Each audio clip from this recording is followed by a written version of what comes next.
جو پلیئر ہے 5-6 سال سے مسلسل افغانستان کے لیے کھیل رہے تو اس کو کم از کم وظیفہ یا کوئی ڈپارٹ وغیرہ تو مل جائے۔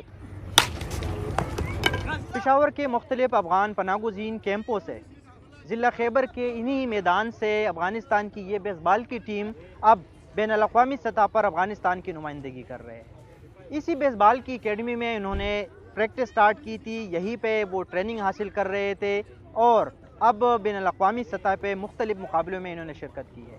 تاہم اس کے ساتھ ساتھ اس ٹیم کو مختلف چیلنجز کا بھی سامنا ہے۔ جب ویسٹ ایشیا کپ آیا تھا 2023 میں یہاں پہ اسلام آباد میں ہو رہا تھا، تو پھر میں نے یہاں پہ ایک اوپن ٹرائل رکھا افغانستان بیس بال ٹیم کے لیے۔ تو یہ یہاں پہ جو ان کے ریفیوجیز کیمپ ہے وہاں پہ ان میں بہت ٹیلنٹ پایا جاتا ہے، اس کو صرف پالش کرنے کی ضرورت ہوتی ہے۔ پھر ہم نے ٹرائی لیا، پھر ہم نے 25 کا اسکواڈ سلیکٹ کیا، 25 میں پھر ہم نے 18 کا اسکواڈ سلیکٹ کیا۔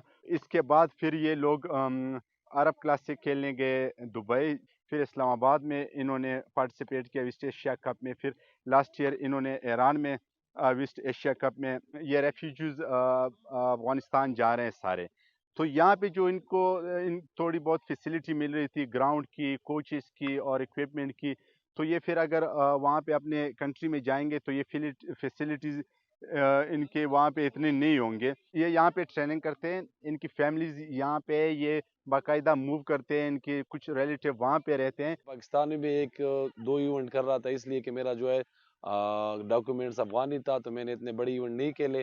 پھر بھی یہ کوچ مجھے بتا رہا تھا کہ انشاءاللہ ایسا وقت آئے گا کہ افغانستان کی ٹیم بن جائے گی بیس بال کی اور آپ وہاں کے لیے ایک بڑا ٹیم بنواؤ گے، پلیئر بنواؤ گے، تو الحمدللہ وہ وقت آ گیا ہے۔